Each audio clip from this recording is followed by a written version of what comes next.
गुरु गोविंद गुरु मेरे परब्रह्म गुरु भगवंत गुरु मेरी पूजा गुरु गोविंद गुरु मेरे परब्रह्म गुरु भगवंत गुरु मेरी पूजा गुरु गोविंद गुरु मेरे परब्रह्म गुरु भगवंत। कृष्ण हरे कृष्ण कृष्ण कृष्ण हरे हरे हरे राम राम राम हरे हरे हरे कृष्ण कृष्ण कृष्ण हरे राम राम राम हरे हरे हरे कृष्ण कृष्ण कृष्ण हरे राम राम राम हरे हरे हरे कृष्ण हरे राम राम हरे हरे हरे कृष्ण हरे राम राम हरे हरे हरे कृष्ण कृष्ण कृष्ण हरे राम राम हरे हरे हरे कृष्ण कृष्ण कृष्ण हरे राम राम हरे कृष्ण हरे पुण्य हरे राम राम हरे हरे हरे कृष्ण हरे राम राम हरे हरे हरे कृष्ण हरे राम राम हरे हरे हरे कृष्ण कृष्ण हरे राम राम हरे हरे हरे कृष्ण कृष्ण हरे राम राम हरे हरे हरे कृष्ण पुंडलीकवरदे हरे विठ्ठल श्री ज्ञानदेव तुकाराम पंढरीनाथ महाराज की जय माऊली ज्ञानेश्वर महाराज की जय सच्चिदानंद सद्गुरु श्रीपाद बाबा की जय सच्चिदानंद रामदास बाबा की जय सब संतन की जय। पान आज आपण या ठिकाणी गणपतीच्या निमित्तानं बरोबर आहे आणि विशेष म्हणजे वास्तुशांतीच्या निमित्तानं आपण सर्वजण या ठिकाणी बसलेले आहेत नाही काय.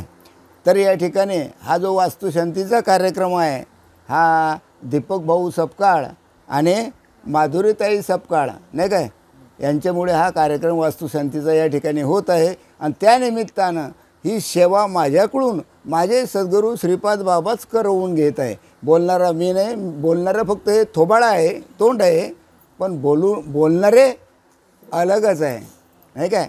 तर या निमित्तानं आज आपण सर्वजण या ठिकाणी जमलो. प्रश्न असा आहे आज आपल्याला या घराची वास्तुशांती करायची बरोबर आहे.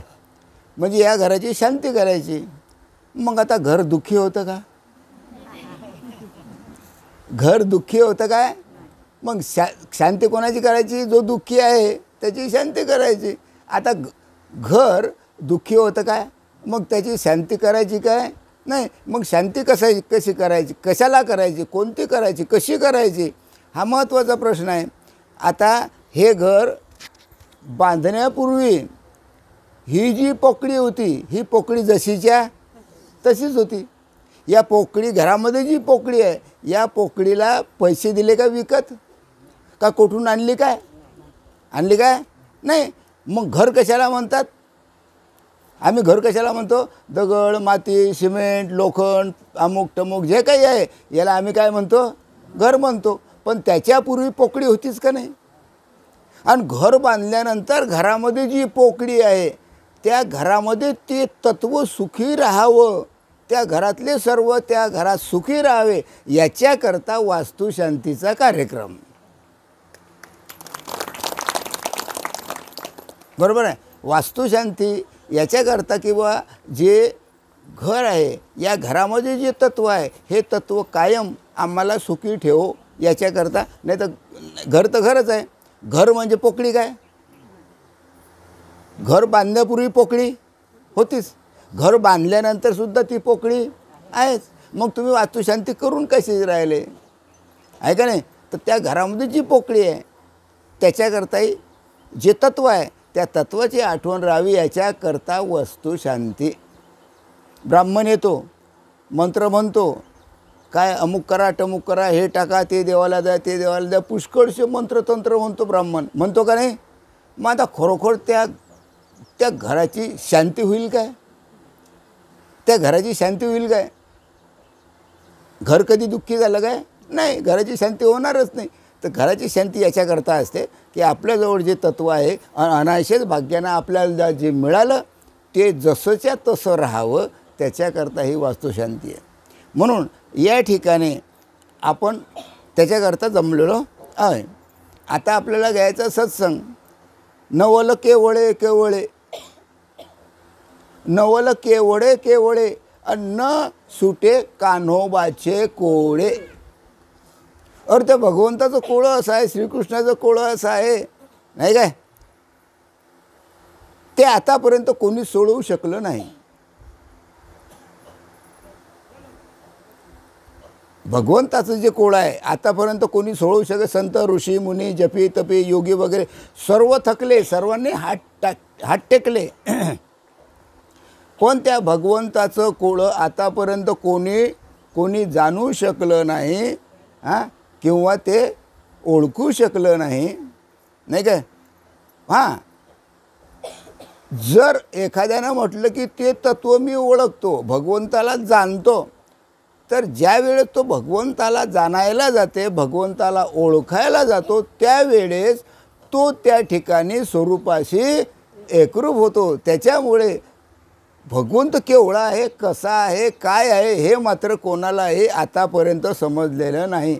आणि म्हणून म्हटलेलं आहे नवल केवळे केवळे, न सुटे कान्होबाचे कोळे. वास्तविक पाहता जो आत्मा आहे हा आत्मा कसा आहे, अक्रिय आहे. तुमच्या आतमध्ये असलेलं जे आत्मतत्व आहे हे अक्रिय आहे. अक्रिय म्हणजे कोणत्याच प्रकारची क्रिया त्याच्याकडून घडत नाही, तो जसाच्या तसाच आहे. मग क्रिया करणारा कोण, क्रिया करणारा कोण, त्याचे जे इंद्रिय आहे हात पाय वगैरे हे क्रिया करणारे आहे. आत्मा काहीच करत नाही. मग एवढा विश्वाचा पसारा, आत्मा तर जसंच आहे तसंच आहे, परमात्मा जसंच आहे तसंच आहे. तो काही करत नाही, खात नाही, पित नाही, येत नाही, जात नाही, डोलत नाही, हसत नाही, रडत नाही, सुखी नाही, दुःखी नाही, काहीच नाही. कोण, आत्मा. बरोबर आहे. मग एवढा विश्वाचा पसारा कशासाठी निर्माण झाला बोला. हा एवढा मोठा विश्वाचा पसारा भगवंतानं का निर्माण केला, कोणी निर्माण केला, कसा निर्माण केला, हे मनुष्याला पडलेलं एक फार मोठं कोळं आहे. काही जरूरत होती का त्याला, बोला, त्याला काही जरूरत होती काय एवढं मोठं विश्व निर्माण करण्याची. पण केलंच का नाही त्यानं, कशा करता, काही जरूरत नव्हती. कारण त्याची उकल करण्याकरता, या पसाऱ्याची उकल करण्याकरता वेद पुढे आले. वेद, ऋग्वेद, यजुर्वेद, सामवेद, अथर्ववेद हे पुढे आले.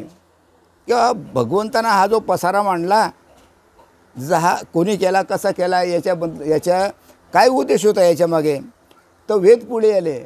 वेदांनी मंत्रतंत्र अमुक टमुक सर्व म्हटलं, परंतु तरीसुद्धा नेती म्हणतात ते सुद्धा भगवंताला जाणू शकले नाही, भगवंताला ओळखू शकले नाही. त्यांनासुद्धा भगवंताचं हे कोडं समजलेलं नाही. आणि मग त्या वेदामधून उपनिषद उत्पन्न झाली. काय उत्पन्न झाली, उपनिषद झाले. मग सर्व ऋषीमुनी, संत, साधू यांनी आपापल्या पद्धतीनं भगवंताच्या गूढ रहस्य उकलण्याचा प्रयत्न केला. उपनिषदाने सुद्धा भगवंताचं जे गूढ रहस्य आहे, गुप्त रहस्य आहे, ते उकलण्याचा प्रयत्न केला. शेवटी त्यांना ते कोळं उकलता आलं नाही. मग असं करता ते भगवंताची स्तुती करायला लागले. कोण? उपनिषद झाले, वेद झाले, नाही काय, साधू संत ऋषी मुनी जपी तपी जे काय असे नाही, यांना कोळं काही उकळलं गेलं नाही. मग ते भगवंताची स्तुती करण्याला त्यांचं मन लागलं, स्तुतीकडे वळले. मग त्या स्तुती करता करता अनेक स्तोत्र निर्माण झाले, पूजापाठ निर्माण झाले, कर्मकांडाला सुरुवात झाली. पहा, भगवंताला ओळखता ओळखता एवढं सुरू झालं. वेगवेगळ्या देवाच्या कल्पना प्रत्येकाच्या मनामध्ये निर्माण झाल्या. बरोबर आहे. अग्नीपासून तर वरुण, वायू, इंद्र, ब्रह्म, विष्णू, महेश, सर्व देवदेवता, नाही काय, यांची पूजा, त्यांची पूजा करायला लागले. एवढंच नाही तर शेवटी दगड धोंड्याचीही पूजा करायला सुरुवात केली.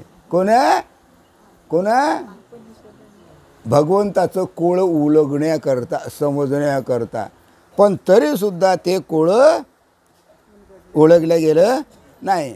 शेवटी शेंदुरून चुना फासला दगडाला आणि त्याला देवत्व आणलं तरी मेळ बसला नाही. कारण जिवंत माणसाला देव मानायचं विसरून हे जे नाना देवताची प्रस्था आहे हे माजलं, विकोपाला गेलं. आणि त्यामुळे अनेक प्रकारचे धर्म निर्माण झाले. या धर्माचा हिंदू झाला, ख्रिश्चन झाला, ईसाई झाला, मुसलमान झाला, अनेक प्रकारे तिच्यातून काय निर्माण झाले, धर्म निर्माण झाले. त्या धर्मामधून अनेक प्रकारचे जाती निर्माण झाल्या, त्या जातीतून अनेक प्रकारचे पोट जाती निर्माण झाल्या. बरोबर आहे. आणि जो तो आपल्या आपल्या धर्मानुसार, नाही काय, पंथ संप्रदाय तयार करून आपल्या बुद्धीची कुडगुळे, आपल्या बुद्धीची कोंडवाळे तयार करायला सुरुवात केली. जो तो म्हणतो मीच मोठा, जो तो म्हणतो मीच मोठा, कोणी म्हणते हिंदू धर्म मोठा, कोणी म्हणते मुसलमान धर्म मोठा, कोणी म्हणते ईसाई, कोणी काही, कोणी या जातीचा, कोणी जात. म्हणजे प्रत्येकानं आपल्या आपल्या जातीचं प्राधान्य मानायला लागले. आणि तिच्यामध्येच मनुष्यानं आपल्याला स्वतःलाच कोंडून घेतलं. भगवंत राहिला बाजूलाच. प्रत्येक मनुष्यानं आपल्याला स्वतः तिच्यामध्ये कोंडून घेतलं. आणि प्रत्येकानं सांगितलं की मी म्हणतो हेच खरं, मी म्हणतो हेच खरं, अशी त्याची समजूत झाली. आणि तिच्यामध्ये त्याला अहंकार निर्माण झाला. कारण माणसं माणसालाच विसरले, माणसं माणसाला विसरले. आणि प्राधान्य कशाला दिलं? कर्मकांडाला. जिकडे तरी काय सुरू आहे? कर्मकांड सुरू आहे. जप आहे, तप आहे, व्रत आहे, ध्यानधारणा आहे, तीर्थयात्रा आहे, दानधर्म आहे, बाबा बाबा बाबा बाबा बाबा बाबा बाबा, सर्व कर्मकांडच. आणि आपापल्या पद्धतीने सर्वांनी आपापल्या प्रार्थना तयार केल्या आणि उपासना चालू केल्या. स्तुती स्तोत्र तिच्यामध्ये समावेश केला. आणि वैदिक धर्मामध्ये जे स्तोत्र आहे त्या स्तोत्राला महत्त्व आलं. बरोबर आहे.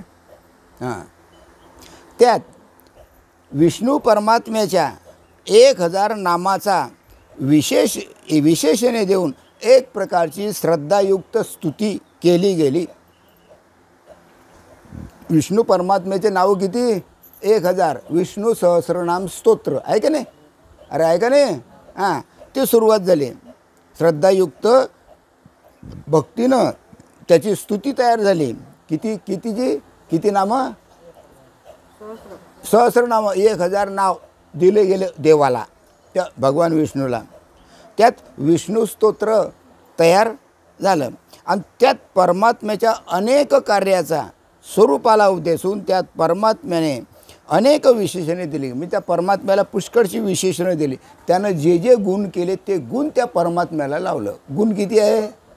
तो गुणाच्या पलीकडे. गुणाचा त्याच्याशी संबंध नाही, परंतु गुणामध्ये घातलं. कोणाला? परमात्म्याला. या देवाच्या ठिकाणी हा गुण, तो गुण, नाही काय. आणि अशा प्रकारे विशेषणं दिले गेले. त्याचा साधा सरळ अर्थ असा आहे की आत्मस्वरूपाने स्वयं आणि कौशल्याने जीवानं अनेक प्रकारचे प्राणी निर्माण केले. म्हणजे एका जीवाचे अनेक प्राणी निर्माण झाले. जीव किती आहे? एकच आहे. एक हरी आत्मा जीव शिव सम. जीव किती आहे? अरे इतके जण इथं बसलेले आहे तरी जीव किती आहे? एकच आहे. मग या जीवाचे अनेक प्राणी निर्माण झाले गेले. अनेक प्राणी निर्माण झाले जीवाचे. आणि त्याकरिता अनेक प्रकारच्या योनी निर्माण झाल्या. पशु आहे, पक्षी आहे, मनुष्य प्राणी आहे. बापा बापा बापा 184 योनी निर्माण झाल्या. 84 लक्ष योनी निर्माण झाल्या. आणि शेवटी सर्वांच्या ठिकाणी उत्पत्ती स्थिती आणि नाश बरोबर आहे निर्माण झाला. म्हणजे प्रत्येक जण जन्माला येतो, त्याचं पालन पोषण भगवंत करतो आणि शेवटी त्याचा सत्यानाश करतो. म्हणजे त्याला आहे का कोणी असं? अवतार होऊन गेले, साधू संत ऋषीमुनी होऊन गेले, आहे काय आता दिसतात का? नाही. कारण जो जन्माला आला त्याला मरावंच लागते. अशा प्रकारे उत्पत्ती स्थिती आणि लय हा निर्माण केला. कोण? उत्पत्ती निर्माण केली. कोण? आता हे कोणाचे कामं असतील? उत्पत्ती स्थिती लय हे गुण कोणाचे आहे? देवाचे नाही, मायेचे गुण आहे. लक्षात ठेवा, माया नाही ती तंबे गेले. आणि म्हणून आपण इथं आलो. हां, आता स्थिती काळ सुरू आहे. म्हणजे तुम्ही घरून इथं आले, उत्पत्ती झाली तुमची, शेवटी काही दिवसानं काय होईल? लय होऊन जाईल. म्हणजे तुम्ही मरून जाल. हे सर्व कोणाचे कामं? भगवंताचे नाही बरं, आत्म्याचे नाही. हे सर्व कामं मायेचे आहेत. मग काय केलं भगवंतानं? किंवा उत्पत्ती स्थिती आणि लय हे करण्याकरता त्यामध्ये स्वतःचा आत्मप्रकाश ओतला. स्वतःचा आत्मप्रकाश भगवंतानं त्यामध्ये ओतला आणि म्हणून तो जीव झाला. आणि म्हणून आम्ही त्याला आत्मा म्हणतो. स्वतःचा आत्मप्रकाश त्याच्यामध्ये ओतला आणि अनेक प्रकारच्या योनींना प्रकाशित केले. अनेक प्रकारच्या 184 योनीचा जन्म झाला. एवढं असूनही सुद्धा तो परमात्मा जागचा हलला नाही. तो जसाच्या तसा अजूनही आत्मतत्व, प्रत्येकाच्या आतमध्ये असलेलं आत्मतत्व हे मात्र जसंच्या तसंच आहे. तो जातही नाही, येतही नाही, खातही नाही, पितही नाही, सुखी नाही, दुःखी नाही, काही त्याला काही घेणं देणं नाही. तो फक्त खिडकीद्वारे पाहतो, या खिडकीद्वारे पाहतो, या खिडकीद्वारे ऐकतो, या थोबाड्याद्वारे बोलतो. आहे का नाही? हातापाया मिळून काय करतो? कामं करतो. कोण? तो आत्माच करतो. पण आम्हाला काय वाटते? नाही मी करून राहिलो. आला त्या ठिकाणी अहंकार. मग आता तो आत्मा नसले तर कोण काम करणार आहे? अरे आत्मा नाही, कोण काम करणार आहे? आता मळच की नाही? मग मळ्यानं कधी काम केलं काय? केलं काय? नाही. एवढं करून सुद्धा आपला भगवंतानं आपला आत्मप्रकाश प्रत्येक जीवाच्या आतमध्ये ओतला. परंतु तो भगवंत जसाच्या तसाच राहिला. कारण तो अनाम आहे, आकाररहित आहे. त्याला नाम नाही, त्याला कोणत्याच प्रकारचा आकार नाही. आणि म्हणून म्हटलेलं आहे अनंत ब्रह्मांडे जयाचे उदरी, आणि तो हा बालक नंदा घरी. अनंत ब्रह्मांडे ज्याच्या पोटात होते तो भगवान श्रीकृष्ण नंदाच्या घरी जन्माला आला. नंदाने काय केलं? त्याचं पालन पोषण केलं. अनंत ब्रह्मांडे, एकच ब्रह्मांडाने, तरी तो जसाच्या तसाच. मग परमात्म्यानं काय केलं? किंवा परमात्म्यानं आपल्या कर्तुकर्मातून, परमात्म्यानं स्वतः आपल्या कर्तुकर्मातून अनंत ब्रह्मांडे निर्माण केले. पुष्कळ ब्रह्मांड निर्माण केले. हे काय? जे डोळ्यानं जे दिसते जगामध्ये, तुम्ही अमेरिकेत जा, रशियात जा, कुणीकडे फिरा, इथं राहा का मोठ्या शहरात जा, मुंबई हैदराबादमध्ये, नाही काय? अशा प्रकारे अनंत ब्रह्मांड भगवंतानं रचूनसुद्धा तो नामानिराळा राहिला आणि तिच्यातच तो खेळायला लागला. आता कशात खेळून राहिला भगवंत? बोला. अरे कशात खेळून राहिला? बोला ना. तुमच्यात खेळून राहिला की नाही? अरे भगवंत तुमच्यात खेळून राहिला की नाही? हां, तर चालला मोटरसायकल बुवा घेऊन, त्यात खेळून राहिला की नाही? कोणी सिनेमा पाहून त्यात खेळून राहिला की नाही? हां, अरे संपूर्ण जगाचे व्यवहार जरी अलग अलग असले तरी तिच्यामध्ये तो भगवंत खेळून राहिला.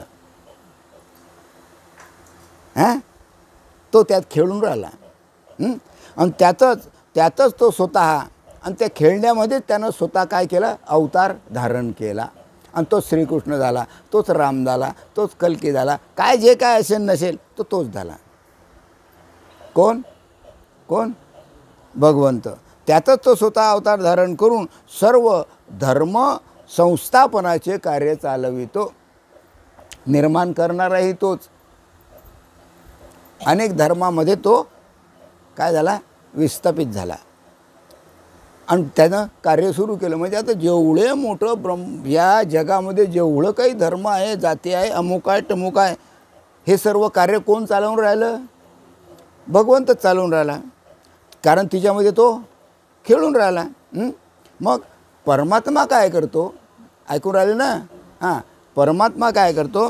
स्वतःच्या चिदंशातून, ऐकून घ्या, परमात्मा हा प्रकाश रूप आहे.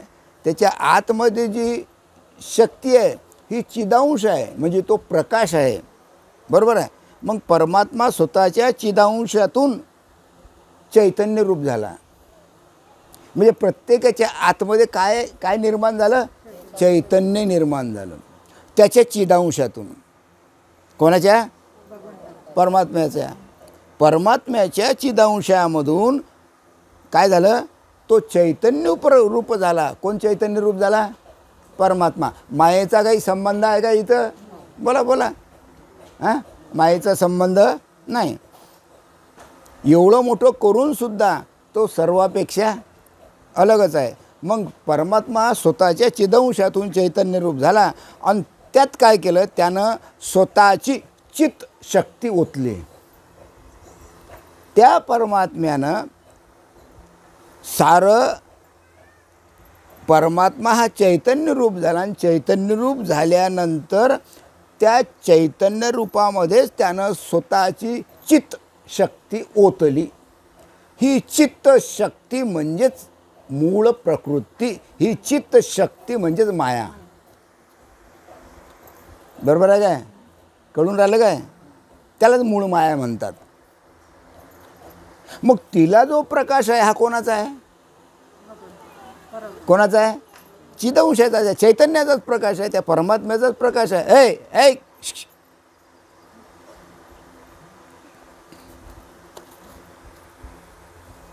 हां, मग त्यामध्ये ती चित शक्ती ओतली. आता या चित शक्तीलाच काय म्हटलेलं आहे? मूळ माया. बरोबर आहे. आणि या मूळ मायेच्या माध्यमातून, त्या मूळ मायेच्या माध्यमातून भगवंतानं अनंत ब्रह्मांडाची रचना केली आहे. हा, अबाबाबा, ब्रह्मांड एकच आहे काय? स्वर्ग आहे, मृत्यू आहे, पाताळ आहे, हे एक एक तारांगण केवढं मोठं मोठं आहे. पहा केवढं मोठं आहे. सूर्य आहे, चंद्र आहे, तारांगण आहे. किती चांदण्या दिसतात. अरे पृथ्वीपेक्षा कितीतरी पटीनं त्या मोठ्या आहेत. कोणाची निर्मिती?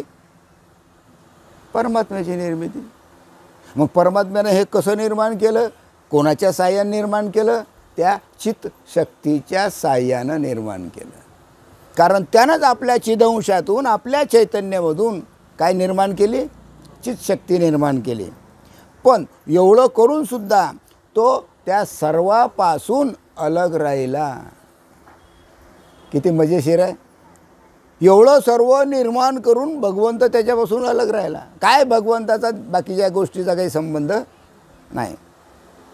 सर्वापासून नामानिराळा राहिला.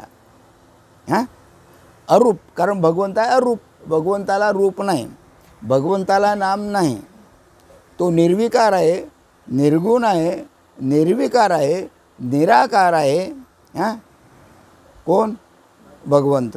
आणि हे विश्व आकारात आणून स्वीकारली ती चित शक्ती. विश्व आकाराला आणलं भगवंतानं आणि ती चित्तशक्ती निर्माण केली आणि ही चित्तशक्ती विकारली. त्या चित्तशक्तीमध्ये विकार निर्माण झाला. सत्वगुण, रजगुण, तमोगुण. सत्वगुण, रजगुण, तमोगुण तीनही गुणाचा त्या भगवंताच्या ठिकाणी संबंध नाही. मग विकार निर्माण झाला कशामध्ये? मूळ प्रकृतीमध्ये, मूळ मायेमध्ये. कारण ती विकारल्या गेली चित्तशक्ती आणि त्याचीच मूळ माया निर्माण झाली. म्हणजे ज्या ठिकाणी माया आहे त्या ठिकाणी 3 गुण आहेत, सत्वगुण, रजोगुण, तमोगुण. 3 गुण मिळून माया. भगवंत त्या 3 गुणाच्या पलीकडे आहे, गुणातीत आहे. तो 3 गुणाच्या पलीकडे आहे. हां, मग ती त्याची मूळ माया झाली. तेथे बरं त्या ठिकाणी चित्तशक्ती विकारली, तिच्यामध्ये विकार निर्माण झाला. पण प्रश्न असा झाला की तिथं सुद्धा काहीच नव्हतं. ऐकून घ्या, तिथं सुद्धा काहीच नव्हतं. प्रकृती आणि पुरुष किती झाले? किती झाले? तिसरा नव्हता कोणी. किती? 2च. जरी चित्तशक्ती मूळ माया विकारली गेली तरी सुद्धा त्या मूळ मायेमध्ये काहीच नव्हतं, तिच्यात काहीच नव्हतं. बरोबर आहे.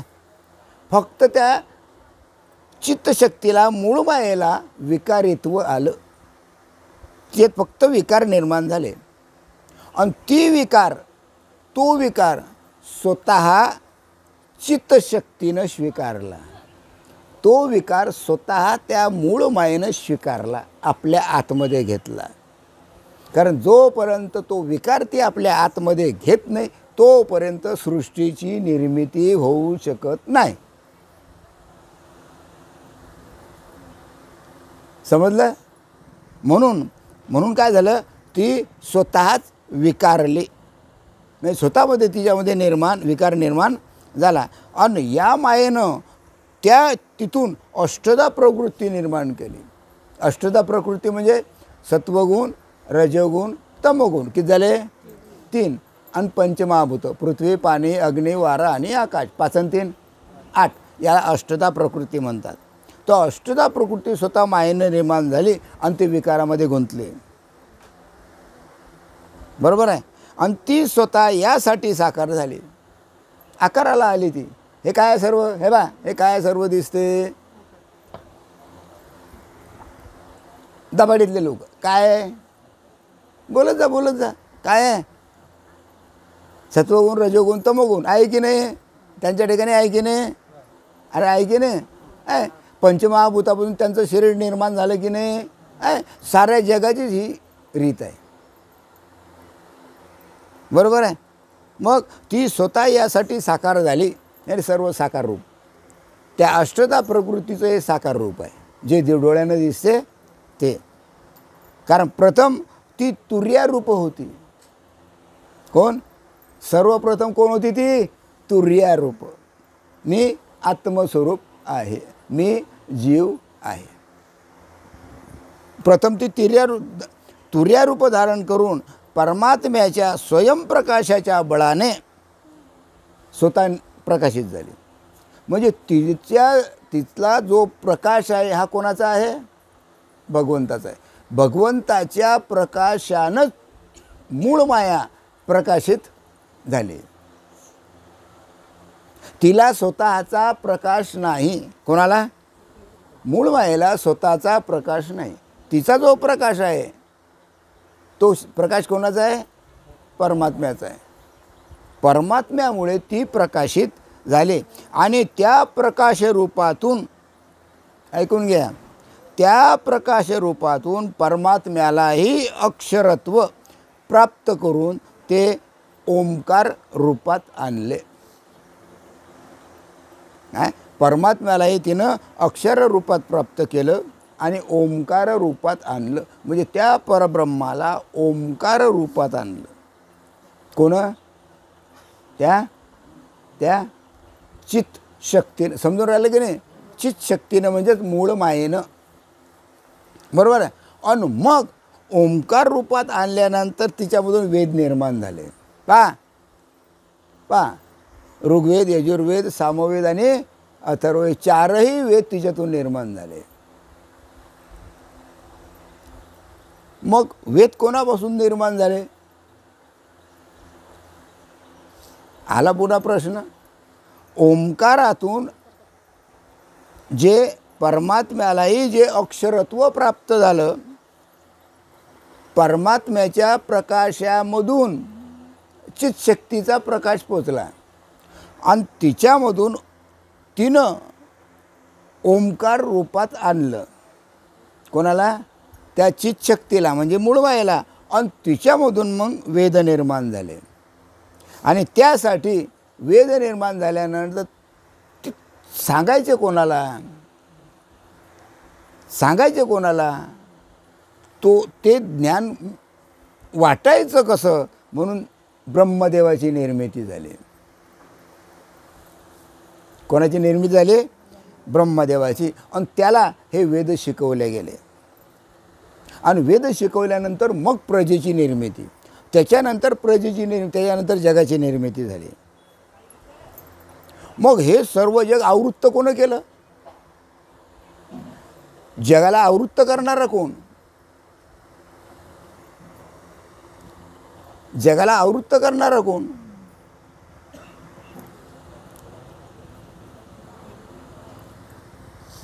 अरे तुम्ही इथं आहे की नाही? तुम्ही घरून इथं आले की नाही? मग कशामुळे आले? अरे डोळ्यानं पाहता की नाही? हां, डोळ्यानं पाहता की नाही? डोळ्यानं पाहता, तोंडानं बोलता, कानानं ऐकता. मग हे सर्व आवृत्त कोणी केलं? कारण तो असंग आहे, त्याला तर काही घेणं देणं नाही. मग चित शक्तीनं हे आवृत्त केलं, त्या मूळ मायेनं हे सर्व आवृत्त केलं. आणि तिच्यामध्ये तो खेळायला लागला. तिच्यामध्ये तो खेळायला लागला. कोण? तो परमात्मा. असं असून त्याचा आणि तिचा काहीही संबंध नाही. हां, अशा प्रकारे अष्टधा प्रवृत्ती म्हणजे सत्वगुण, रजगुण, तमोगुण, पंचमहाभूत, त्रिगुण, त्याच्यानंतर मग काय झालं? अंतःकरण पंचक झालं. अंतःकरण, मन, बुद्धी, चित्त आणि अहंकार हे अंतःकरण पंचक तयार झालं. आणि अशा प्रकारे अक्रिय असणारा जो आत्मा आहे, अक्रिया करणारा, अक्रिया असणारा जो अक्रिय आत्मा आहे, त्याला आकारात आणलं. कोणा? मूळ मायेनं.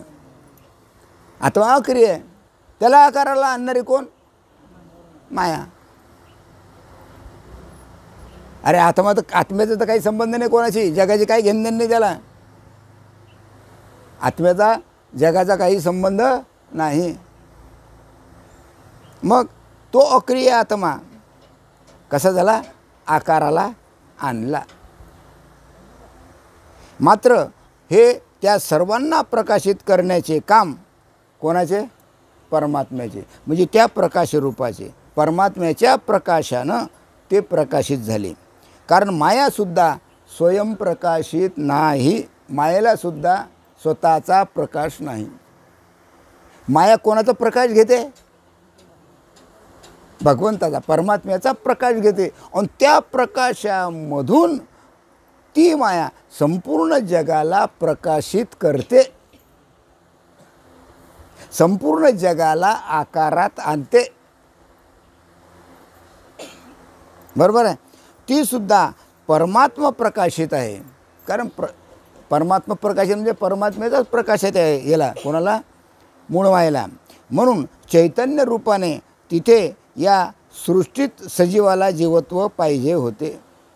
मग चैतन्य रूपानं या सृष्टीमध्ये, या जगामध्ये सजीवाला जीवत्व पाहिजे होते. यासाठी तिनं प्रयत्न केले. सजीवत्व पाहिजे होतं की नाही?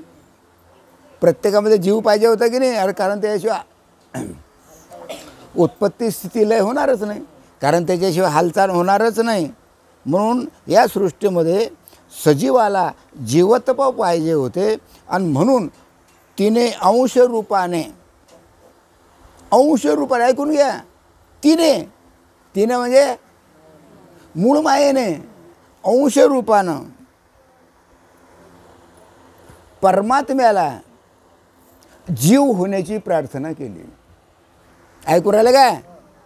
स्वतः परमात्म्याला जीव होण्याची प्रार्थना केली की आता तुम्ही जीव व्हा आणि हालचाल करा आणि डोळे ताणून माझ्याकडे पहा. कळून राहिलं काय? भाषा कळून राहिली? मजेशीर खेळ आहे की नाही? कोणाचा खेळ आहे? मजेशीर मायेचा खेळ आहे. तो काही नाही करत. हां, तो कुठे रिकाम आहे? जे काय करते ते कोण करते? मायाच करते. कारण तिनं विकारित्व आणलं ना, विकार निर्माण केला ना परमात्म्यामध्ये, नाही काय? आणि अंश रूपानं परमात्म्याला जीव होण्याची तिनं प्रार्थना केली. आता तुम्ही जीव व्हा. आणि मग हे सर्व जीव झाले. 184 योनी निर्माण झाल्या, ते सर्व जीव झाले. मग सर्व जीव कोण? सर्व जे जीव आहे हे कोण आहे? परमात्मा स्वरूपच आहे की नाही? अरे परमात्माच आहे की नाही? का परमात्म्यापासून अलग आहे? परमात्म्यापासून अलग कोणीच नाही. कारण परमात्म्याला जीव होण्याची प्रार्थना केली, तिची प्रार्थना देवाने स्वीकारली. काय हरकत नाही बाबा, तू म्हणतं तसं. कारण तुझं ऐकलं तर बरं, नाही तर पुन्हा आणखी पंचायत. मी एकटा काय करू? एकटाच आहे, काय करमणार आहे मला? हां, परमात्म्याला म्हटलं मी एकटाच आहे, मी काय हरकत नाही, तुझी प्रार्थना मी स्वीकार करतो. हां, मग भगवंतानं तिची प्रार्थना स्वीकारली आणि सर्व जीवने रूपानं सर्वांची काय केली? निर्मिती केली. जेवढे काही तुम्हाला 184 योनी दिसतात, ही निर्मिती स्वयं कोण केली? मूळ मायेने केली. पण तिचा प्रकाशक कोण? परमात्मा. बरोबर आहे. आणि तो प्रत्येकाच्या सर्वांच्या हृदयदेशी स्थानापन्न झाला. प्रत्येकाच्या हृदयामध्ये तो येऊन बसला. कोण? परमात्मा. म्हणून हृदय बंदीखाना केला. आणि आता विठ्ठल आज नुसतं कीर्तनात म्हणून चालेल काय? हृदय बंदीखाना केला आता विठ्ठल अरे कसा कोंडला? असा कोंडला. सांग ना लोकांना. हां, नुसतं म्हणून चालेल? बरं, म्हणूनही चालणार नाही. त्याचं प्रत्यक्षात वर्णन करूनही चालणार नाही. तर त्या ठिकाणी काय पाहिजे? प्रत्यक्ष अनुभवच पाहिजे. अनुभवाशिवाय कळणार नाही. नुसतं तोंडानंच म्हणणं सुरू आहे. मग किती बोंबललं तर भगवंत हृदयात येऊन बसेल काय? काही फायदा आहे त्याचा? येऊनच बसणार नाही, कारण तो ऐकतच नाही ना. हां, कारण शब्दाची जुळवणी झालीच नाही ना. शब्द केली जुळाजुळणी. विठ्ठलला पाहिजे हां, शब्दाची जुळवणी पाहिजे. संतांनी शब्दाची जुळवणी केली आणि त्या विठ्ठलाला आपल्या हृदयामध्ये कोंडलं. हां, साध्या गोष्टी आहे, पण अनुभव आणून देणाराच विरळा आहे. ज्ञानदेव म्हणे, नाम हे सुलभ आणि सर्वत्र दुर्लभ. हा पाठ आहे तुमचं. इकडे सोपी सांगितलं आणि इकडे विरळही सांगितलं. मग विरळा कसा सांगा? सर्वीकडे आहे ना. मग बंद्यात दाबडीत पाहिजे होता ना. मग आहे काय? अरे आहे काय? विरळा नाही, वाग्यात नाही. काय डोकं नाही पाहिजे? परमार्थाला डोकंच नाही पाहिजे. फक्त अनुभव महत्त्वाचा आहे. बरोबर आहे. मग तो सर्वांच्या हृदयदेशी स्थानापन्न झाला आणि सजीव रूपाने प्रत्येक शरीरात जीव झाला. सजीव झाला, प्रत्येक शरीरामध्ये जीव निर्माण झाला. मग तुम्ही पहिले कोण होते?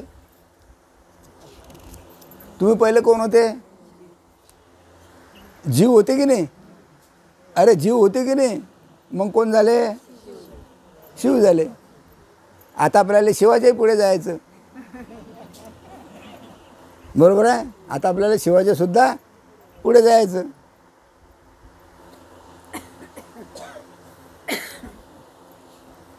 नाही तर पुन्हा तो परमात्मा काय करेल? पुन्हा जीवरूपात आपल्याला जन्म देईल. ते पाहिजेच नाही आपल्याला. जन्म मरणाच्या फेऱ्यामध्ये अडकायचंच नाही, बरोबर आहे. आणि व्यक्त रूपात आणि स्वयं अव्यक्त रूपाने संपूर्ण सृष्टीत विराजमान झाला. व्यक्त रूपानं विराजमान झाला आणि अव्यक्त रूपानंही विराजमान झाला. व्यक्त रूपानं म्हणजे हे नाक, डोळे, हात, पाय, हे जे दिसते ना शरीर, हा व्यक्त रूपानं विराजमान झाला. आणि अव्यक्त रूपानं म्हणजे प्रत्येकाच्या आतमध्ये तो आहे. व्यक्त रूपानंही आणि अव्यक्त रूपानंही सगुण रूपानं निर्माण झाला. हा सगुण रूपानं आणि निर्गुण रूपानं. मग तुम्ही सगुण का निर्गुण? हां, तुम्ही सगुण आहे का निर्गुण आहे? हां, नुसतं सगुण म्हण की निर्गुण रे तुझं. अरे सांगा ना, सगुण निर्गुण काय म्हणता? एकच. मग एक कोणता? तो पाहिजे की नाही? म्हणजे तुम्ही सगुणही आहात, निर्गुणही आहात. मग हरी कोणता? ज्या वेळेस तो त्या परमात्म्याशी एकरूप होईल, देह सोडेल, त्यावेळेस तो हरी. त्यावेळेस त्या स्वरूपाशी तो एकरूप होईल, म्हणजे तो हरी होईल. आता सगुणही आहे, निर्गुणही आहे. मग सगुण निर्गुण एकच आहे आणि हरीच आहे. आणि तेच हरी तुम्ही आहात, तोच हरी तुम्ही आहात. काही त्याला इकडे तिकडे ढुंढायची आवश्यकता नाही. मग सर्व सृष्टीमध्ये तो काय झाला? विराजमान झाला. आणि तरीही त्याने आपले व्यापक आणि व्यापकत्वाचा भाव स्वतःकडे लावून घेतला नाही की मी एवढा मोठा व्यापक आहे. व्यापक आणि व्याप्य, व्याप्य आणि व्यापक हा भाव स्वतःकडे त्यानं कधीच लावून घेतला नाही की मी एवढा मोठा आहे, मी तेवढा मोठा आहे. वास्तवता तो केवढा आहे? आबा बाबा बाबा बाबा सांगता येत. रेणू होणे थोकळा. आणि तू का? आकाशा एवढं कसा? असा. आता सांगून राहिलो असा. बुवा सांगतात तसा नाही.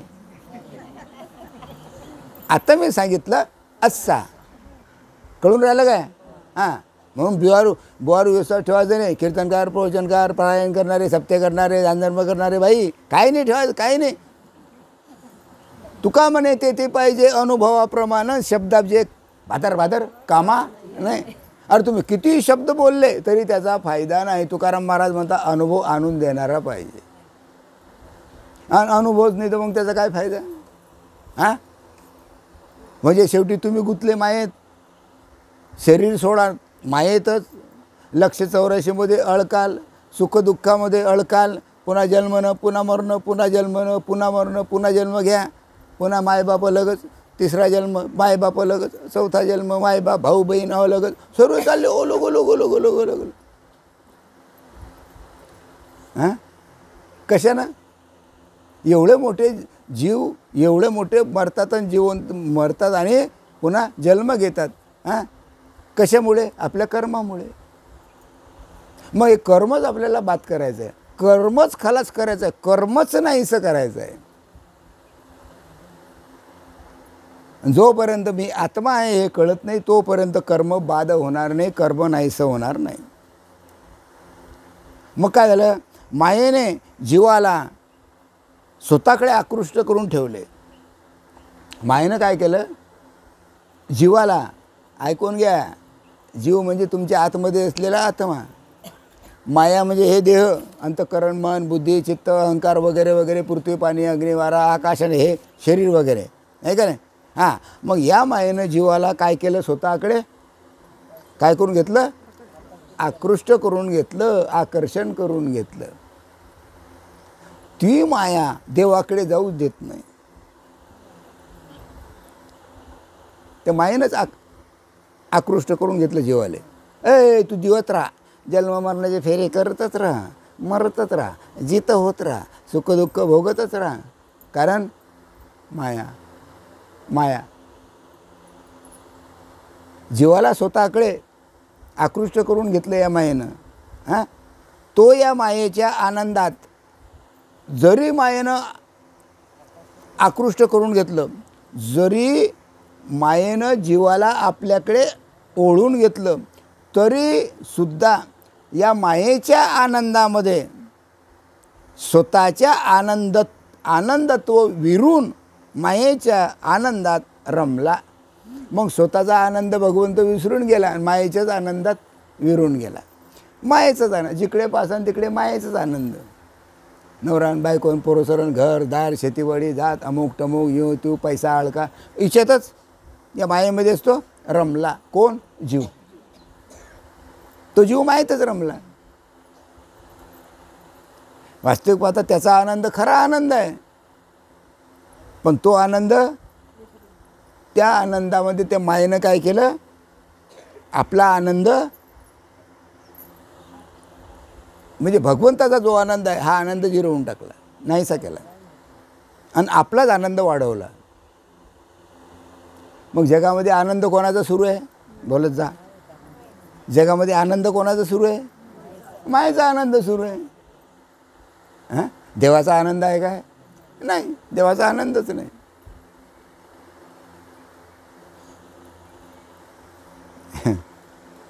आणि यामुळे आपले स्वरूप व येण्याचा मार्ग म्हणजे उद्दिष्ट जीव विसरला. उदाहरण दिलं, आरशात पाहणारा आपले प्रतिबिंब पाहून खुश होतो. आपल्याला जर आपलं थोबाळं पाहायचं असलं तर कशात पाहावं लागेल? आरशात. मग आपलं थोबाळं आपण आरशात पाहिलं, आपण खुश होतो की नाही? अरे, आपलं तोंड आपण आरशात पाहिलं तर खुश होतो की नाही? मी कसा दिसतो? बरोबर, पाहू नका बरं तुम्ही. तुम्ही आंघोळ बिंगोळ करा हे ते आणि पाहायचंच नाही आरशात. पाहिल्याशिवाय जमेल काय? नाही. मग आरशात कशाकरता पाहता? आपण नीटनेटकं राहावं याच्याकरता. काय असते? आरसा असते. मग आरशात पाहणारा आपले प्रतिबिंब पाहून खुश होतो. स्वतःच्या तोंडाला पाहतो. तेल लावणं काय, भांग पाळणं काय, काय बाया असल्या तर हे हे हे हे हां हां, बरोबर आहे. स्वतःला पाहून तो खुश होतो. अगदी त्याच प्रमाणे, अगदी तसंच हा जीव मायारूपी आपल्याच प्रतिबिंबाला पाहून खुश होतो. हा जीवसुद्धा आपल्या मायारूप प्रतिबिंबाला पाहतो आणि खुश होतो आणि तिच्यामध्येच रमतो. हां,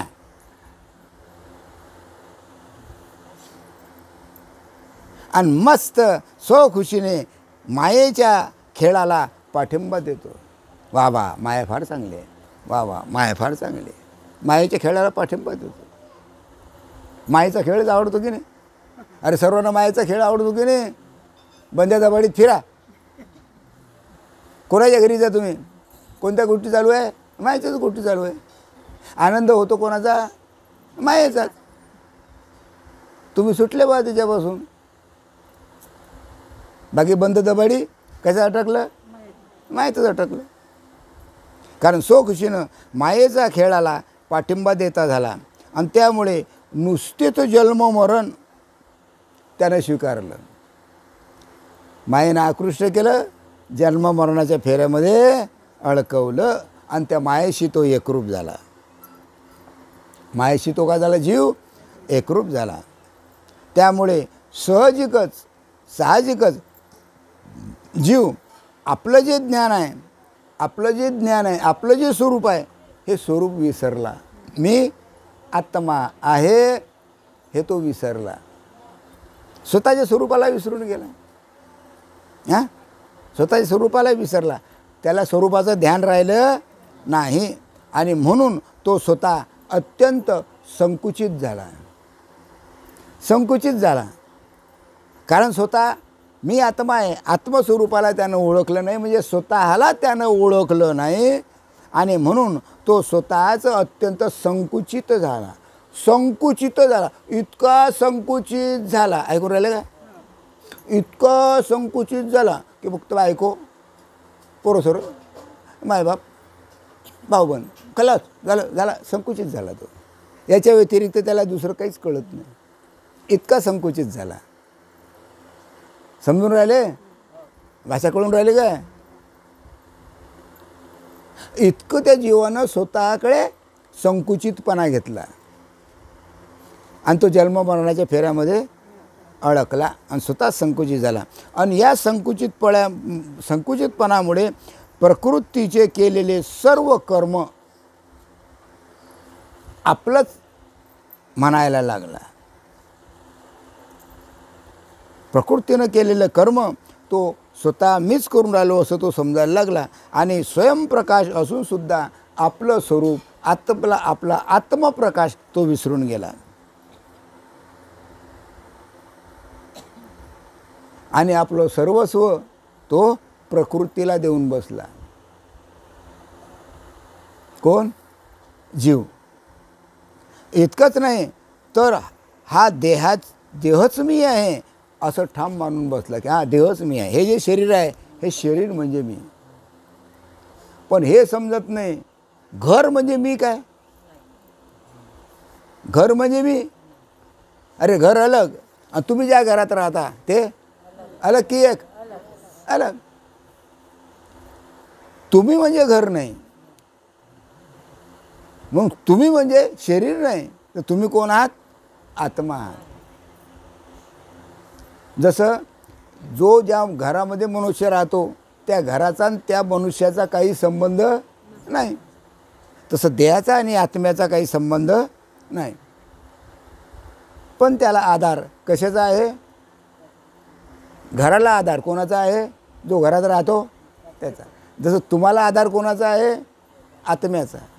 अरे आत्म्याचा आधार आहे म्हणून तुम्ही इथपर्यंत आले. हां, मग परमात्म्याचा प्रकाशरूप आधार घेऊन मायेने तुर्या अवस्थेतून काय होती अवस्था? तुर्या म्हणजे होता आत्माच. तुर्या अवस्थेमध्येच होता तो. कोण? प्रत्येक जीव. कारण स्वतः आत्मा आणि परमात्मा अलग नाही, परमात्मा आणि आत्मा दोन्ही अलगच आहे. जसं परमात्मा प्रकाशरूप आहे तसं आत्मासुद्धा प्रकाशरूप आहे. कारण दोन्ही कसे आहेत? एकच आहे. मग परमात्म्याच्या प्रकाशरूप आधार घेऊन मायेने तुर्या अवस्थेतून जीवाला कशामध्ये आणलं? खाली आणलं. कारण देह, सूक्ष्म देह आणि स्थूल देह हिच्यामध्ये आणलं. तुर्या अवस्थेतून तो खाली आला. पा होता आत्मा पण आला तो खाली. कारण सूक्ष्म आणि स्थूल देहामध्ये आणले आणि हे तीनही देह स्वयं त्यानंच निर्माण केले. बरोबर आहे. आणि जीवाला या प्रपंचाच्या खेळात पूर्णपणे गुरफटून टाकलं. एवढं गुरफटून टाकलं की तो ते प्रपंच सोडायला तयार नाही. एवढं गुरफटून टाकलं. बरोबर आहे. आणि यामुळे जीवाला दुःखी नसून दुःखाशी एकरूप व्हावं लागलं. तेव्हा तर दुःखी नाही पण तो दुःखाशी एकरूप व्हावं लागलं या खेळामुळे. अजन्मा असून जन्माला यावं लागलं. तेव्हा तर आपल्याला जन्म नाही, आपण अजन्म आहे. आत्मा कधी जात नाही, कधी मरत नाही, कधी खात नाही, कधी पित नाही, येत नाही, जात नाही, काही संबंध नाही. मग आत्मा कसा आहे? अजन्मा. जसा परमात्मा अजन्म आहे तसं आत्मासुद्धा अजन्म नाही. परमात्म्याला जन्म मरण नाही, आत्म्याला सुद्धा जन्म मरण नाही. कारण आत्मा आणि परमात्मा दोन्ही एकच आहे. बरोबर आहे. अजन्म असून जन्माला यावे लागत आहे. अविकारी असून विकारी व्हावं लागते आत्म्याला. कशामुळे? मायेमुळे, म्हणजे या देहामुळे. हां, अकर्ता असून बंधनात पडावं लागतं. अकर्ता आहे, कोणत्याच प्रकारचे कार्याची आवश्यकता नाही, परंतु पडला बंधनात मायेमुळे. आणि विनाकारण कर्मबंधनाचे हेलपाटे तो खाऊन राहिला. जीव हेलपाटे खाऊन राहिला. जन्मनं मरणं चालू आहे त्याचं. मग एकाच जीवाचे मायेने अनंत जन्म निर्माण.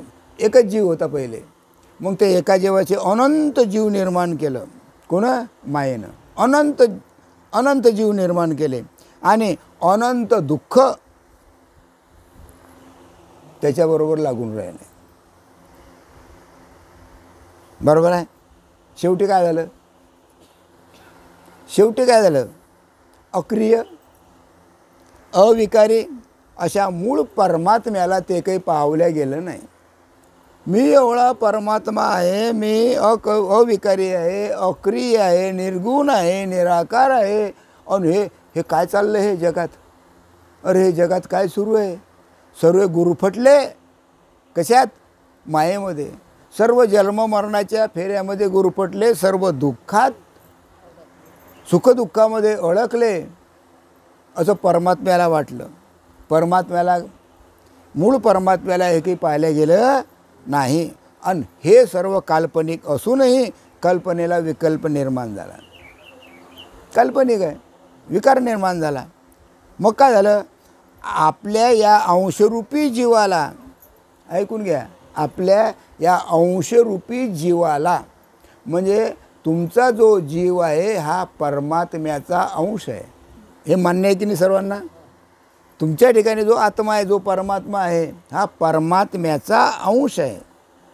मग आपल्या अंशरूपी जीवाला आहे परमात्माच, पण आणि त्या जीवामध्ये अंश आहे कोणाचा? परमात्म्याचा. म्हणजे जीव आणि परमात्मा दोन्ही एकच आहे. मग आपल्या अंशरूपी जीवाला आपले हे भव्य आणि दिव्य असे स्वयंप्रकाशित सर्वशक्तिमान सामर्थ्य कळले पाहिजे. आणि म्हणून भगवंतानं एक पुतळा निर्माण केला. आपलं स्वरूप आपल्याला ओळखण्याकरता भगवंताने एक पुतळा निर्माण केला. आणि तो पुतळा म्हणजे मनुष्य देह. या मनुष्य देहातच भगवंतानं आपलं ज्ञान घातलं. कुत्र्याचा उद्धार झाला का कधी? मांजरं, डुक्कर, मग उद्धार कोणाचा होतो?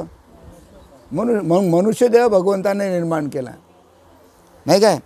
आणि स्वतः भव्य दिव्य असा स्वयंप्रकाशाचा सर्वशक्तिमान सामर्थ्य कळावे असा एक पुतळा म्हणून भगवंताने मनुष्य देह निर्माण केला. आणि त्यात स्वस्वरूपाचे परमात्मा विराजमान झाला. आणि त्या निर्माण केल्यानंतर तिच्यामध्ये स्वतः भगवंत विराजमान झाला. म्हणजे आत्मा तो जीव झाला. आणि मग या जीवाला आपली मूळ स्वरूपाची, मूळ परमेश्वराची ओळख व्हावी असे भगवंताला मनापासून वाटले. आणि मग हे लोक म्हणजे प्रत्येक जीवानं आपल्या मूळ स्वरूपाला ओळखावं, आपल्या आत्मस्वरूपाला ओळखावं म्हणून भगवंतानं मनुष्य देह निर्माण केला.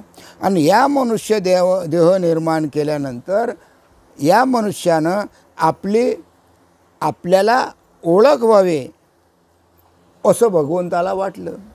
मनुष्य देह तर निर्माण केला, पण याला ओळख नाही. मग याला ओळख होण्याकरता सद्गुरूची निर्मिती आहे. काय? आपल्याला आपल्या स्वरूपाची ओळख होण्याकरता सद्गुरूची निर्मिती आहे. कारण सद्गुरूशिवाय त्याला ओळखता येत नाही. आणि म्हणून मूळ परमेश्वराची ओळख व्हावी असं भगवंताला मनापासून वाटलं. आणि त्याने सद्गुरूचा अवतार धारण केला. भगवंतानंच सद्गुरूचा अवतार धारण केला. माझ्या विठोबाचा कैसा प्रेमभाव आणि आपणची देव होय गुरु. अरे स्वतः भगवंतच गुरु झाला, भगवंतच सद्गुरू झाला. आणि त्या सद्गुरूनं त्या जीवाला स्वरूपाची ओळख करून दिली, आत्मस्वरूपाची ओळख करून दिली. तोपर्यंत तो 184 फिरतच राहिला. एवढं मायेनं गुरफटलं. मग श्रीपाद बाबाच्या कृपेनं आपल्याला ते कळलं. त्याचीच कृपा आहे. नाही तर काय कळलं असतं? आपण कसं जन्म घेतला आणि काय झालं आणि कसं मरून लगेच सगळा धिंगाणा झाला असता. पण 184 आहेच. पण श्रीपाद बाबाची कृपा म्हणून आज आपल्याला तो विषय कळला. आणि गुरु उपदेशाच्या माध्यमातून जीवाला दिव्य स्वरूपाची ओळख करून दिली. सद्गुरूच्या उपदेशामुळे जीवाला काय झालं, त्याच्या स्वरूपाची ओळख करून दिली. आणि यासाठी भगवंताने सत्शास्त्र निर्माण केले. आणि स्वतः भगवंतानं शास्त्र निर्माण केलं. ज्ञानेश्वरी आणि भागवत हे सत्शास्त्र आहे, भगवंताने निर्माण केले. पण ज्ञानेश्वरी आणि भागवत आम्ही कधी वाचत नाही, कधी पाहतच नाही. अरे भगवंतानं निर्माण केले ते. कशा करता? सद्गुरूनं दिलेला उपदेश, मला झालेली स्वरूपाची प्राप्ती हे खरी आहे का खोटी आहे, विश्वास ठेवावा का न ठेवावा, याच्याकरता भगवंतानं शास्त्र निर्माण केले. ज्ञानेश्वरी आणि भागवत, गीता वाचा. आणि त्याचा तुमचा जर मेळ बसला तर आपल्याला जे मिळालं ज्ञान हे कसं आहे, सत्य आहे, बाकीचं सर्व खोटं.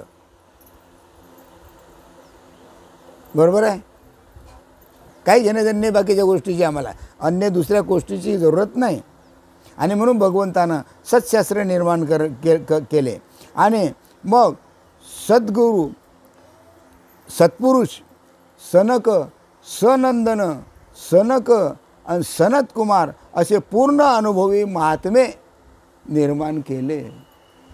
सर्वात प्रथम सनकादिक ऋषीमुनी निर्माण केले भगवंतानं. आणि नारदासारखे ज्ञान प्रसार करणारे निर्माण केले, प्रचारक निर्माण केले भगवंतानं. फक्त कशा करता? आणि म्हणून नारद तिन्ही लोकात फिरत होते, नारायण नारायण. पण त्याच्यामधला नारायण कोण आहे हे म्हटलं जगाला कळलंच नाही. स्वतः भगवंतांनी नारदाची निर्मिती केली. कशा करता?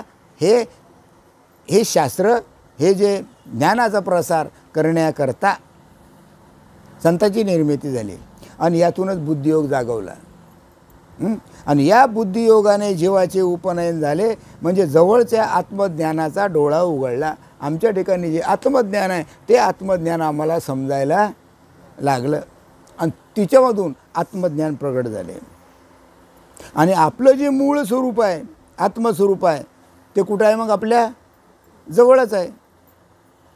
आणि त्याचा अनुभव घेतला. आणि अनुभव घेतल्यानंतर तो जीव कृतार्थ झाला. तसा जीव कृतार्थ होतच नाही. तुम्ही काहीही करा, कितीही करा, जमणार नाही. बरोबर आहे? या बुद्धियोगाने कर्मबंधावर आघात झाला. बुद्धियोगामध्ये आघात झाला आणि जीव स्वस्वरूपाशी एकरूप झाला. प्रकृतीच्या कर्तृत्वाचा अहंकार जीवाने सोडून दिला. आणि या सर्व कर्म प्रकृतीच्या माथी जीव मुक्त झाला. म्हणजे कर्माचा लोप त्याचा नाहीसा झाला. म्हणजे कर्म शिल्लक राहिले नाही. त्याच्यामुळे पाप आणि पुण्य, शुभ आणि अशुभ याचा सर्व संबंध तुटला. तुका म्हणे आम्ही झालो अग्निरूप, लागो नेदी पाप पुण्य अंग. आम्ही अग्निरूप झालो. कोणत्याच प्रकारचं पाप आणि पुण्याचा आमचा संबंध नाही, पापही नाही पुण्य नाही, कारण आम्ही अग्निरूप आलो. अग्नीमध्ये ओलं लाकूडही जळते, वाळलेलं लाकूडही जळते, निंबाचं जळते, वळाचं जळते, उंबराचं जळते, नाही का, पिंपळाचं, सर्व लाकडं जळतात. कशात? मग तुकाराम महाराज म्हणतो आम्ही अग्निरूप झालो. कोणत्याच प्रकारचं पाप पुण्य आम्हाला लागत नाही, कारण आम्ही निस्संग झालो, नाही काय. आणि यालाच कर्मसन्यास म्हणतात. काय म्हटलेलं याला? कर्मसन्यास. मग जीव स्वतःच्या आत्मस्वरूपाशी एकरूप होऊन त्याचं स्वयंसुखाने सुखी झाला. आणि त्यामुळे पिंडानेच पिंडाचा लय झाला. पिंडानंच पिंडाला खाल्लं, पिंडानेच पिंडाचा लय झाला. लय होऊन गेला पिंडाचा. कोणी पिंडानं? याच पिंडानं या पिंडाला खाल्लं, म्हणजे त्यालाच स्वतःलाच खाल्लं. भाषा कळून राहिली काय? म्हणजे पिंडानंच पिंडाचा काय केला? लय केला, खलास केला, नाहीसं केला.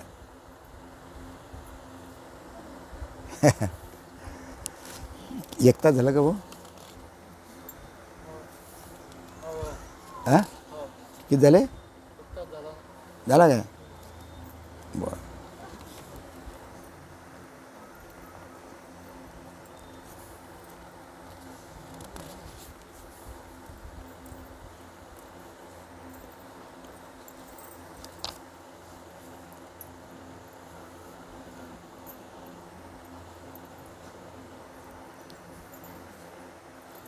वर किती झाले?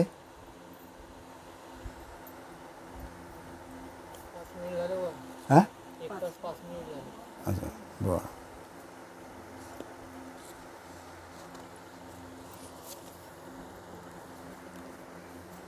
घेऊ का थोडं? उशीर होईल काय? का बोर झाले? बोर झाले काय? बोर झाले?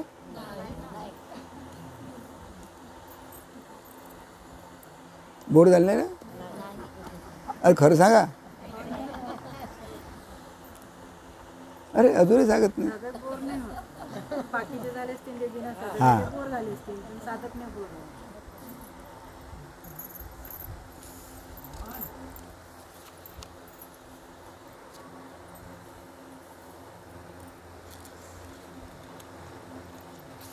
बरं.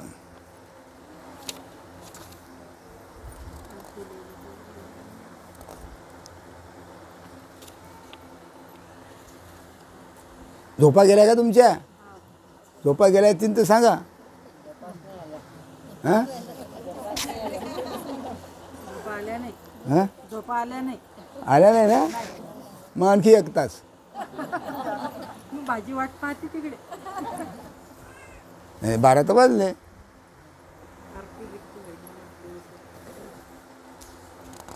हां पहा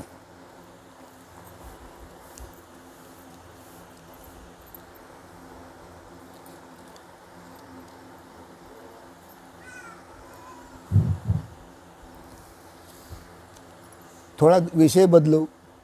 हां बरोबर आहे. हां मग प्राणायामाने प्राप्त करून घेतलेली तटस्थ समाधी. आता हे योगी लोक आहे ना, तटस्थ समाधीला होतात. दऱ्याखोऱ्यामध्ये डोंगरामध्ये जातात. दऱ्याखोऱ्यामध्ये जाऊन हां आत्मा परमात्म्याशी एकरूप करतात आणि तटस्थ समाधीला होतात. परंतु आमच्या भगवंताला ते मान्य नाही. भगवंताने त्याचं हे केलेलं आहे. हां मान्य नाही भगवंताला.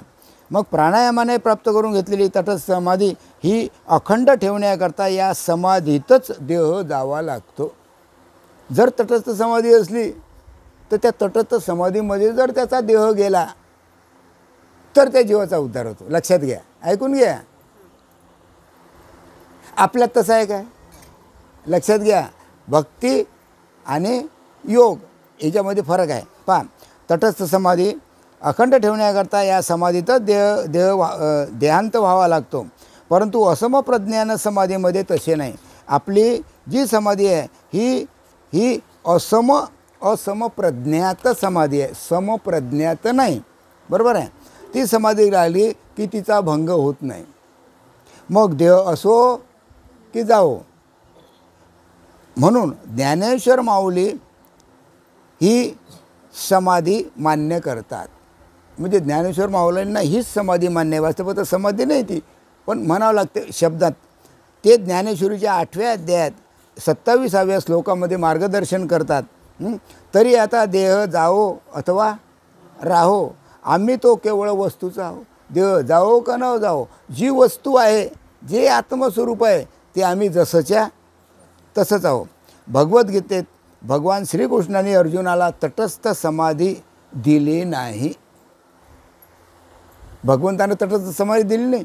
तटस्थ समाधी दिली असती त्या समाधीतच राहिला असता तो. युद्ध कोण केलं असतं? बोला बोला बोला. केलं असतं काय? 18 दिवस युद्ध चाललं की नाही? मग समाधी लावून दिली असती भगवंतानं अर्जुनाला, तर युद्ध कोण केलं असतं? मग अर्जुना दिलेली समाधी सवेचा घाताला महायुद्ध. मग अर्जुनाला समाधी लावली, नाम दिलं, त्याच्याकडून अवस्था करून घेतली, त्याचा प्रबोध झाला, त्याला शांत केलं. बाबा रे तुला आत्मा कळला काय? हो कळला. चल कर युद्ध. ताबडतोब युद्ध करायला लावलं त्याला. कोणाला? अर्जुनाला. अशी तटस्थ समाधी नाही लावून घेतली भगवंतानं. मग युद्ध कोण केलं असतं? हां मग तटस्थ समाधी दिली नाही, तर ही असमप्रज्ञात समाधी दिली. म्हणजे तुम्हाला जी मिळाली ती. सर्व कर्म करूनही या समाधीचा भंग होत नाही. तुम्ही तुमचं कर्म करा, संसार सांभाळा, बायका पोरं सोरं सांभाळा, त्यांना शिक्षण द्या, या तुमच्या समाधीचा भंग कधी होत नाही. कधी भंग झाला काय? आठवण असली तरी आहेच, आठवण नसली तरी आहेच. तो कुठे गेला काय? तो तुमच्यातच आहे. विवेक आणि वैराग्याचे मूळ ओंकाराशी ऐक्य साधल्यावर अवांतर साधनाची खटपट करावी लागत नाही. फक्त विवेक आणि वैराग्य पाहिजे, नाही काय? त्याची मूळ माया लटकी आहे हे अनुभवाला येते. आणि हा मूळ पुरुष परमात्मा अचल आहे. तो कधीच विकारित झाला नाही. तो जसा आहे तसाच आहे. मायेने एवढे जगडंबर भासविले, बरोबर आहे, तरी मात्र तो यात कुठं सापडलाच नाही. एवढं जगडंबर माजवलं मायेनं. साऱ्या जगामध्ये माया आहे, साऱ्या जगामध्ये धिंगाणा करून राहिली माया, पण तो यामध्ये कुठं सापडत नाही. सापडतो का कुठं? पण तो भाग्यानं सापडतो. तो त्याच्या ठिकाणी अव्यक्त आहे, म्हणजे जसाच्या तसाच आहे. आणि व्यक्तही आहे, व्यक्तही आहे, अव्यक्तही आहे, सगुणही आहे, निर्गुणही आहे. सद्गुरू कृपेने अनुभवाला प्रचितीला येतो. जर सद्गुरूची कृपा असेल तरच त्याचा अनुभव येतो आणि तुम्हाला तो प्रचितीला येतो. आणि म्हणून त्याला व्यक्त म्हटले जाते. शिवाय भक्ताच्या उत्कट प्रेमामुळे ते व्यक्तही होतो. जितकं तुम्ही भगवंतावर प्रेम कराल तितका तो व्यक्तही होतो. तरीसुद्धा त्याची मूळ स्थिती भंगत नाही. तो जसाच्या तसाच आहे. म्हणून सद्गुरू भक्ताची असम प्रज्ञात समाधी कधी भंगत नाही. म्हणून आमची समाधी कोणती? असम प्रज्ञात समाधी. ही भगवंताची स्वयंभू कला आहे. अरे सद्गुरू कृपेनंच आपल्याला ही मिळाली आहे. शेवटी तो आहे तसाच आहे. तो व्यक्त अव्यक्ताच्या पलीकडे असतो. तो सनातन आहे. मग गीतेत सांगितलेलं आहे, परमात्मा पलीकडच्या पलीकडचा आहे. ऐकून घ्या, परमात्मा पलीकडच्या पलीकडचा आहे. आता हे कसं काय बा? परमात्मा हा पलीकडच्या पलीकडचा आहे. नुसता परेच्या पलीकडे आहे असं नाही, परेच्या पलीकडे आहे असं नाही बाबा. हे बा, बिंबीच्या जवळ आहे परा, इथं आहे पश्चंती, इथं आहे मध्यमा, आणि मी जे बोलून राहिलो ही आहे वैखरी. मग ही जी परा आहे या परेच्या पलीकडे आहे भगवंत असं आपण म्हणतो, परंतु ती या परेच्या पलीकडच्या पलीकडे आहे. भाषा पहा, परेच्या पलीकडे. या परेच्या पलीकडे गेला म्हणजे तो त्याला आत्मस्वरूपाची प्राप्ती होते. परेच्या पलीकडे गेला म्हणजे मी आत्मा आहे हे त्याला कळते. बरोबर आहे. मग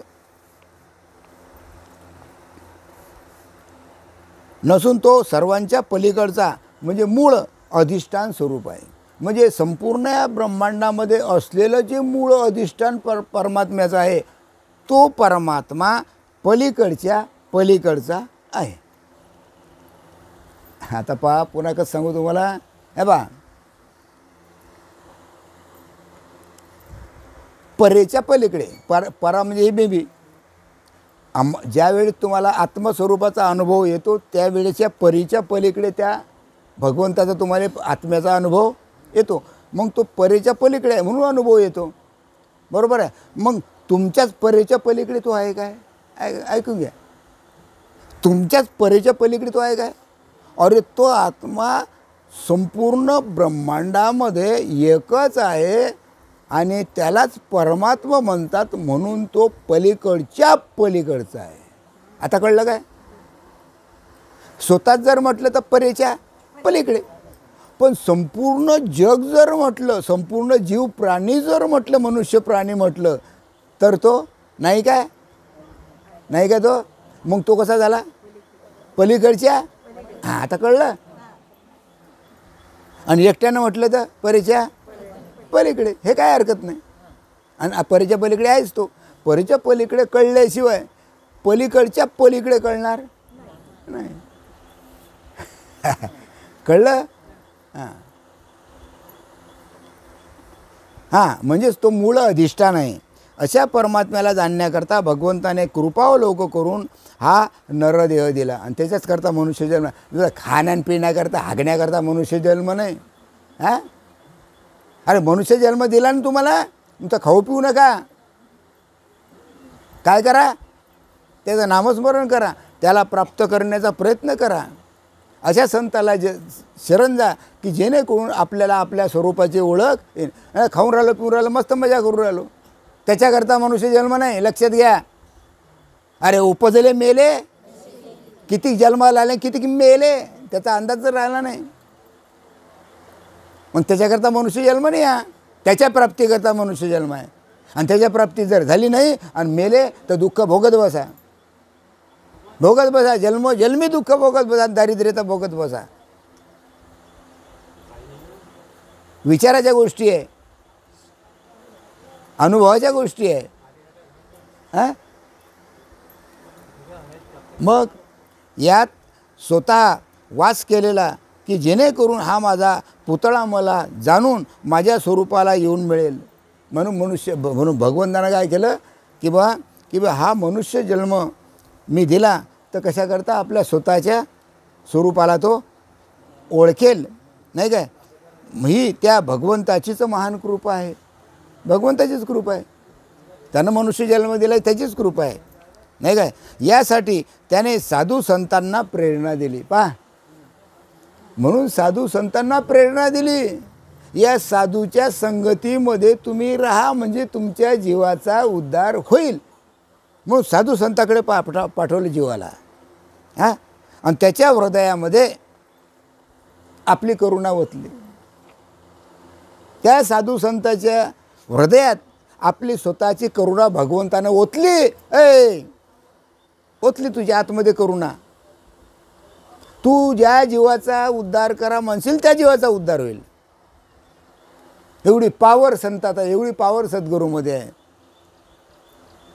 पण आम्ही कोणालाही संत म्हणतो, कीर्तन केला झाला संत, पारायण केला झाला संत, कोणी मोठा भौमचेवा आला झाला संत, हां दाढीवाला आला झाला संत, ज्याच्यामागे हजारो लाखो लोक होतात झाला संत. हां, अरे पण त्यानं तुमची ओळख करून दिली काय, आत्मस्वरूपाची ओळख करून दिली काय. मग काय फायदा. माझी तर कितीक जन्माला आले आणि कितीक मेले, काही अंदाज आहे का त्याचा. मग भगवंतानं काय केलं, आपल्या आतमध्ये असलेली जी करुणा आहे, जे प्रेम आहे, हे प्रेम सद्गुरूमध्ये ओतलं. आणि सद्गुरू ते प्रेम ते करुणा कोणाच्या आतमध्ये ओततात, शिष्याच्या आतमध्ये ओततात, नाही काय. आणि साधू संतांच्या रूपाने त्या सद्गुरू रूपा आपण स्वतः विराजमान झाला आणि स्वतः तो सद्गुरू रूपानं विराजमान झाला. भगवंत स्वतः सद्गुरू रूपानं विराजमान झाला. आणि मग त्या सद्गुरूनं काय केलं, त्या जीवाचा उद्धार केला. आता फक्त भगवंताची इच्छा व्हायला पाहिजे. तो स्वयं सर्व योजना उभी करून खऱ्या भक्ताकरता सद्गुरू रूपाने धावत येतो. आणि खऱ्या भक्ताकरता भगवंत धावत येतो, तो सद्गुरू रूपाने धावत येतो. मग आम्हाला असं देव दिसेल पाहिजे, राम आला, कृष्ण आला, हां असं दिसेल काय, असं भेटेल काय, नाही. मग तो कोणा रूपानं येतो, सद्गुरू रूपानं भगवंत येतो. हां, म्हणून खऱ्या भक्ताकरता सद्गुरू रूपाने धावत येतो. ते सद्गुरू आत्म्याची आणि परमात्म्याची एकरूपता तुम्हाला अनुभव आणून देतात. ते सद्गुरू मग तुम्हाला अनुभव आणून देतात. त्यावेळी जीव रूपाने वावरणाऱ्या आत्म्याला परमात्म्याची ओळख होते. मग परमात्म्याची ओळख होते. मग हा जीव राहत नाही, तो जीव शिवस्वरूपच होतो, आत्मा परमात्मा स्वरूपच होतो, भक्त देवच होतो. आणि मग त्या परमात्म्याचं आपल्याला कधीच विस्मरण होत नाही, कधीच त्या परमात्म्याला आपण भुलत नाही. अशा प्रकारे प्रत्येक जीवानं शिवरूप होण्याकरता, प्रत्येक आत्म्यानं परमात्म्याशी एकरूप होण्याकरता आवश्यकता कोणाची केली, सद्गुरूची. सद्गुरूशिवाय जीवाचा उद्धार होणार नाही. सद्गुरू वाचवणे सापळे ना सोय आणि धरावे ते पाय आधी आधी. सद्गुरूशिवाय भगवंताची प्राप्ती नाही. का, कसं? आपणासारखे करीती 15-20 वर्षानं आहे काय? अरे ज्याला आम्ही गुरु मानलं, ज्याला आम्ही गुरु केलं, त्यानं ताबडतोब भगवंताची प्राप्ती करून द्यायला पाहिजे की नाही? हां, लागत इतकी गुरु आहे, भगवंताची प्राप्ती करून द्या. मग काय याचा गुरु आला तो? हट, नाही जमणार. आपणासारखे करीती तात्काळ नाही, काळ वेळेत यायला लागे. काळ नाही, वेळ नाही, केव्हाही कुठेही भगवंताची ताबडतोब प्राप्ती करून देतो. त्याला सद्गुरू म्हणतात, त्याला गुरु म्हणतात. चालले आपलं कोणी आले की गुरु, हां कोण? माझा हा गुरु, माझा तो गुरु, माझा तो गुरु, चालले गुरुच गुरु. अरे तुम्हाला अनुभव आणून दिला काय भगवंताचा? आत्मस्वरूपाचा तुम्हाला ओळख केली, करून दिली काय? स्वस्वरूपाची प्राप्ती करून दिली काय? मग गुरु काय कामाचे? अरे सोडून द्या, दुसरा करा. माझे 4 गुरु झाले, माझे 4 गुरु झाले. इकडे नाही तिकडे, तिकडे नाही तिकडे, तिकडे. मग कुठे थांबलो? श्रीपाद बाबाच्या ठिकाणी थांबलो. आता कशाची आवश्यकता नाही. म्हणतात बा एक गुरु गेल्यावर दुसरा गुरु करता येत नाही. मग त्याने तिकडे तुम्हाला नरकात नेलं तरी चालेल काय? हां, स्वतःची ओळख करून दिली का त्या गुरुनं? नाही ओळख करून देतो तुमचं कल्याण कसं होईल? तुमच्या जीवाचा उद्धार कसा होईल? एवढं जग अज्ञानात आहे, एवढं अज्ञानात आहे. सर्व अज्ञानी आहे ना, कळतच नाही. केवढं संतानं वाङ्मय लिहून ठेवलं, केवढे अभंग लिहून ठेवले संतानं. जग कोणाकरता? तुमच्या आपल्याकरता. कधी केला विचार? दबाडीतल्या लोक आहे ना, आपलं दबाडीत जिथं आलो, कुठं आलो? दबाडीत. मग दबाडीचीच गोष्ट. मी कोणाच्या बापाला भिनणार नाही. हॅट, केला का विचार? नाही केला. मग तिकडे तरफडा, काय घेणं देणं? तर प्रत्येक भगवंताच्या प्राप्तीकरता स्वामी विवेकानंदानं विवेक आणि वैराग्य हे 2 गोष्टी मागितल्या स्वामी रामकृष्ण परमहंसाला. आणि मग त्याला आत्मस्वरूपाची ओळख झाली. तर आज आपण या ठिकाणी वास्तुशांतीच्या कार्यक्रमाकरता जमलो. वास्तुशांतीचा कार्यक्रम मोठा उत्साहात साजरा झाला. काही शिव्या देऊन म्हणा का, काही रागा येऊन म्हणा का, कसं ना कसं झाला, पण झाला. हां, उलट चांगलं की वाईट? हां, चांगला झाला. कारण परमात्म्याचे 2 शब्द आपल्या कानावर पडले आणि असेच पळत राहो, नाही का? आणि या गोष्टीचा जर आपण विचार केला तर जरूर आपल्या जीवाचा उद्धार झाल्याशिवाय राहणार नाही. आजच्या प्रवचनाचा जर विचार केला तर, नाही केला तर खा मिरची भाजी, हो लगे घरी चालले जा, दुसऱ्या दिवशी मोकळे. काही आम्हाला घेणं देणं नाही. बरोबर आहे? हां, तर झालेली सेवा सद्गुरू श्रीपाद बाबांच्या चरणी अर्पण करतो आणि माझे 2 शब्द संपवतो. पुंडलिक वरदे विठ्ठल श्री ज्ञानदेव तुकाराम. पंढरीनाथ महाराज की जय. माऊली ज्ञानेश्वर महाराज की. सच्चिदानंद सद्गुरू श्रीपाद बाबा की जय. सच्चिदानंद रामदास बाबा की जय. सब संतन की जय.